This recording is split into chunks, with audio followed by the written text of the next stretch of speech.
Welcome back to Wicked Chronicles. If you haven't watched 3 parts, be sure to check them out before diving into this next explosive chapter.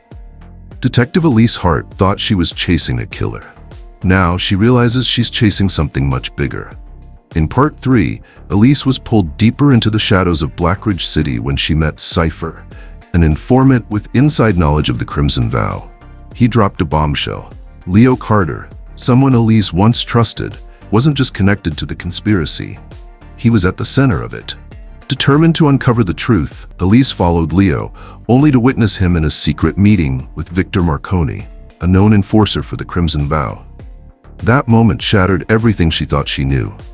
Was Leo a traitor, or was he playing a game even more dangerous than she could understand? Then came the confrontation.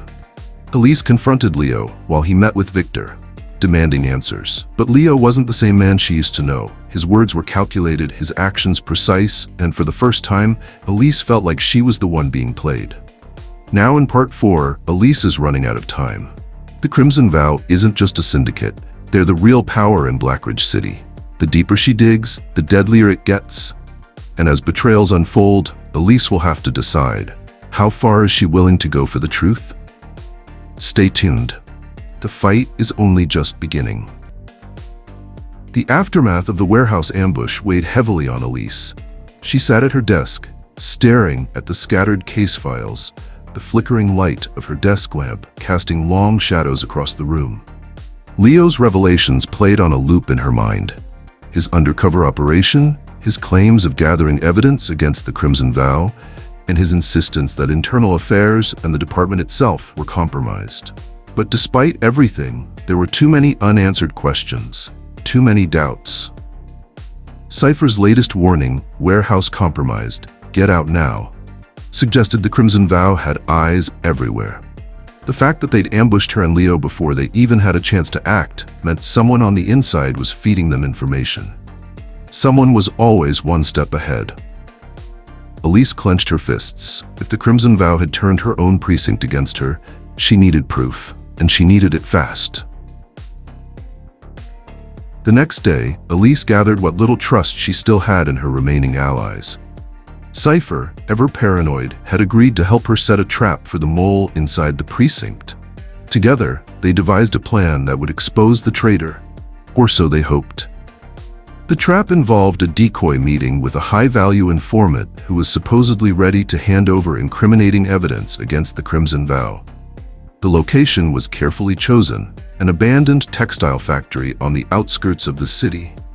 The factory was riddled with vantage points and escape routes, and Cipher insisted on setting up surveillance equipment to monitor every angle. I'll feed the information through the precinct, Elise said, pacing in Cipher's dimly lit hideout. If someone leaks the location to the Crimson Vow, we'll know who it is. Cipher sat hunched over a laptop, his fingers flying across the keyboard. Are you sure you want to do this? If they figure out it's a trap, they'll come at you with everything they've got. I don't have a choice. If there's a mole in the precinct, I can't move forward until I know who it is. This is the only way. You realize they might send more than just a warning this time, right? They might send someone to make sure you don't leave that factory alive. Then I'll be ready. The day of the operation was tense. Elise released the bait carefully, mentioning the decoy informant to only a select few within the precinct. The leak would be obvious, and whoever took the information back to the Crimson Vow would reveal themselves. As the evening approached, Elise and Cipher arrived at the factory. Cipher worked quickly, setting up cameras and microphones, while Elise secured the perimeter. The air was thick with tension, the silence broken only by the faint hum of the surveillance equipment. Everything's in place. We'll know if anyone tries to sneak in. Elise nodded, her hand brushing against her holstered gun. Good, now we wait. The first hour passed in agonizing silence. Elise sat in the shadows of the factory, her senses on high alert. Cipher monitored the cameras from a makeshift station near the back wall, his gaze flicking between the screens. Then, movement. Cipher froze, pointing to one of the monitors. we've got company. Elise leaned over his shoulder, her eyes narrowing as she watched the grainy footage. A black SUV pulled up outside the factory, its headlights cutting through the darkness. 4 men emerged, each armed and moving with military precision. They're not here to talk. Elise muttered. Cipher swore under his breath. They didn't just send enforcers. These guys are pros. This wasn't just a tip-off. Someone wanted to make sure you didn't walk away from this. Elise grabbed her radio, her voice low but steady. I'm going out there. Stay here and keep the cameras rolling. I want to know where they're coming from. Cipher nodded, though his face was pale. Be careful, detective. Elise moved through the factory like a shadow, her gun drawn and her steps silent. The men spread out as they entered, their movements coordinated. She recognized the tactics. They weren't street thugs or hired muscle. These men had training. The first man moved toward her position, his flashlight cutting through the darkness. Elise waited until he was close enough, then stepped out from behind a stack of crates. Her gun was trained on him before he could react. Drop it. The man hesitated, his eyes darting toward the shadows where his comrades were lurking. Elise fired a warning shot into the ground, the sound echoing through the factory. I said drop it. The man complied, his weapon clattering to the floor. Before Elise could question him, she heard footsteps behind her. She spun, barely ducking in time as another man swung a crowbar at her head. The fight was brutal and chaotic. Elise managed to disarm the second attacker, but the noise drew the attention of the others. Within seconds, she was outnumbered, her back against a wall as the remaining men closed in. Suddenly, a shot rang out, and one of the attackers dropped to the ground. Elise turned to see Leo standing in the doorway, his gun raised. You look like you could use some help. Elise didn't have time to argue. Together, they fought off the remaining attackers, the sound of gunfire and shouts filling the factory. When the last man was subdued, Elise turned to Leo, her chest heaving. What the hell are you doing here? Leo holstered his weapon, his expression unreadable. I heard about the operation. Figured you could use some backup. Elise glared at him. How did you hear about it? I didn't tell you. Leo's jaw tightened, but before he could answer, Cipher's voice crackled through the radio. Detective, we've got a bigger problem. One of the cameras outside caught something. You're not gonna like this. Elise grabbed the radio. What is it? There's another car pulling up, and the guy getting out, it's one of yours. Uniform and all. Elise's blood ran cold. The mole had arrived, but now she was trapped in a factory with no way to know who was walking in to finish the job, or if Leo was still playing her. The rain fell in a steady downpour as Elise sat in her car, parked outside the luxurious Watts family estate. She had spent the night replaying every moment of the ambush at the factory, every word Leo had said, every revelation Cipher had dropped. The list of names, the offshore accounts, and the deep-rooted corruption had all led her here. Back to Catherine Watts, the grieving widow who had played her part too perfectly.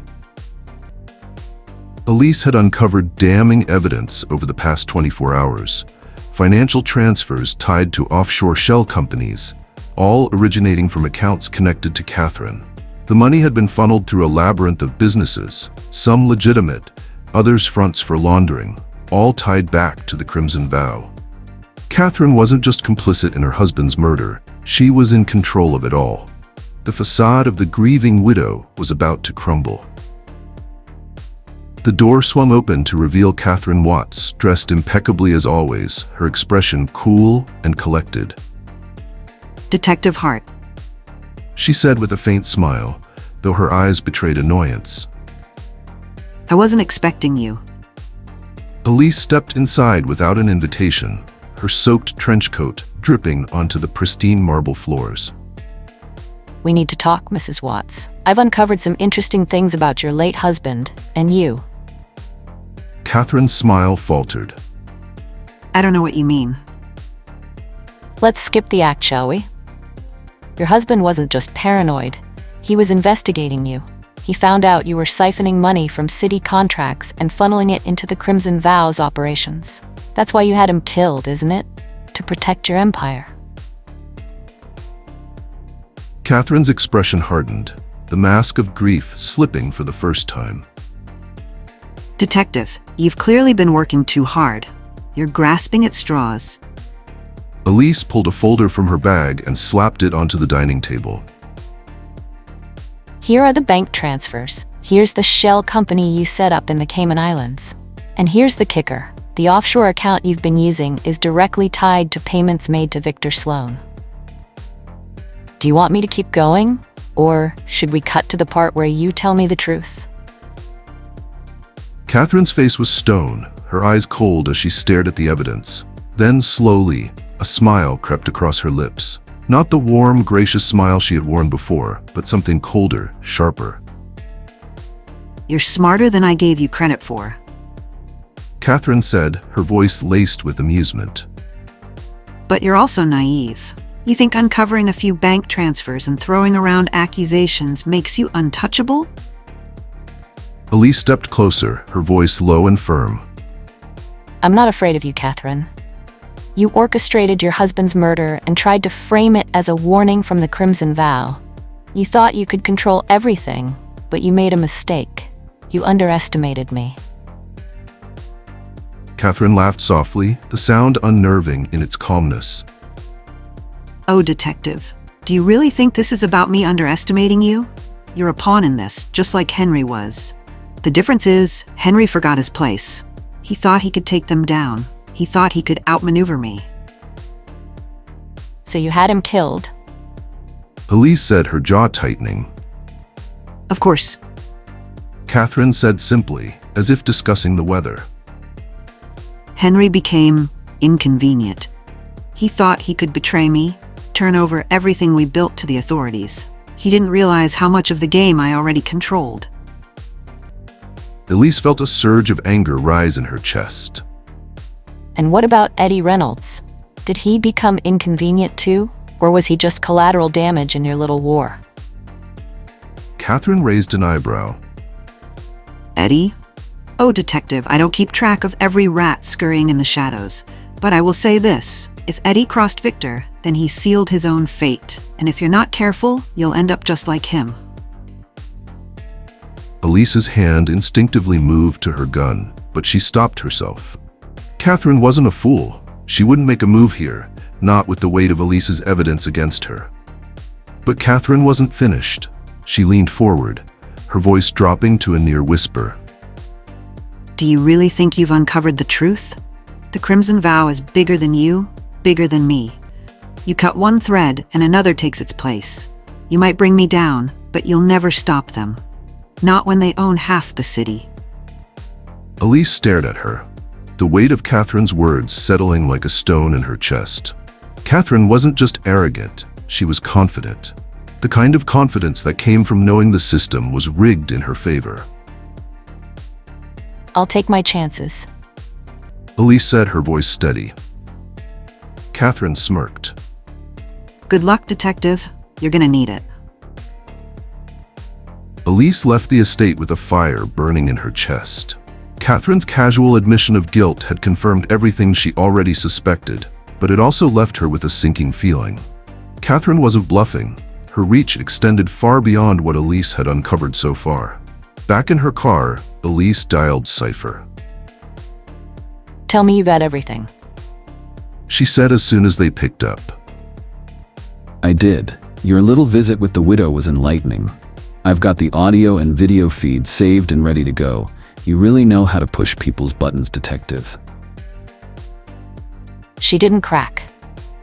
She cracked enough. She all but confirmed she's running the show.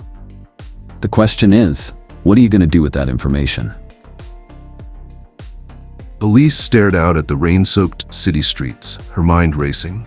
Catherine was right about one thing. Taking her down wouldn't end the Crimson Vow. But it was a start. I'm going to hit her where it hurts.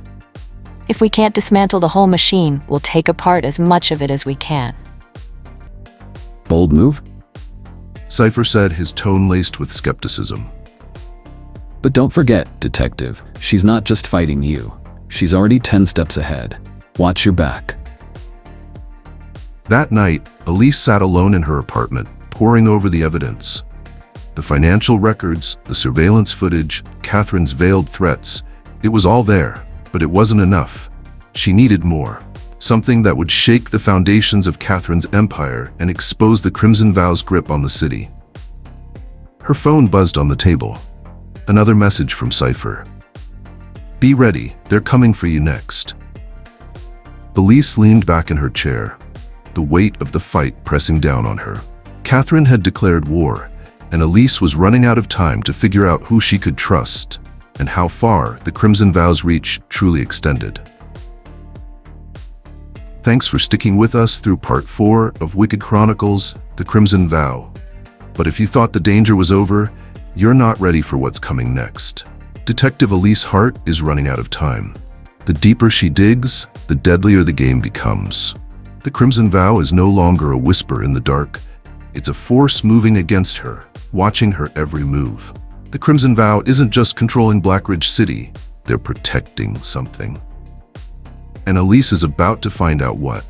In Part 5, the fight gets personal. Hidden alliances will be revealed, lies will crumble, and Elise will finally come face to face with the true power behind the Crimson Vow. But the question is, will she live long enough to expose them? The game is almost over, but Elise still doesn't know who's holding all the cards. Stay tuned, because after this, there's no turning back. And don't forget to subscribe so you don't miss the next part.